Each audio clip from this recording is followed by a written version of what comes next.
Hi witches! So today we are going to be talking about a very unassuming but very useful herb. I'm sure everyone watching has found a puffy white dandelion. Closed your eyes really tight and just like made a wish and blew all of the petals everywhere. Surprise, that's magic. Dandelions, whether they're yellow or white, are a very powerful herb magically and medicinally, and they grow everywhere, so you should never have any trouble finding dandelions. I will be a fiend this year just picking dandelions wherever I see them and keeping them like all in a jar. It's gonna be so cool. So some folk names for dandelion are blowball, cankerwort, lion's tooth, priest's crown, puffball, swine snout, white endive, and wild endive. All parts of a dandelion are edible, including its roots and leaves, so that's pretty cool. It is ruled by the planet Jupiter. The element is air. The deity it is closely related to is Hecate.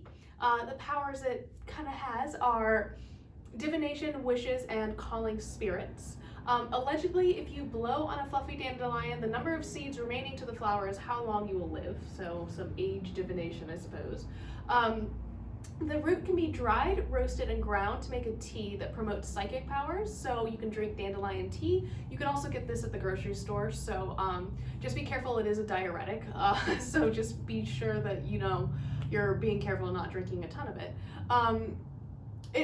This tea can also be used to call spirits. And when buried in the northwest corner of your house, that powdered root will bring favorable winds to your household.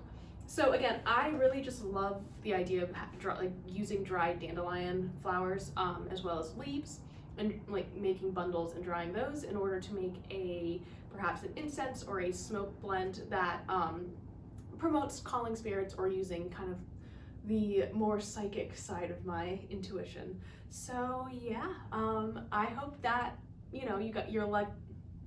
So hopefully this video made you look at dandelion a little bit differently today. I'll see you guys tomorrow. Bye.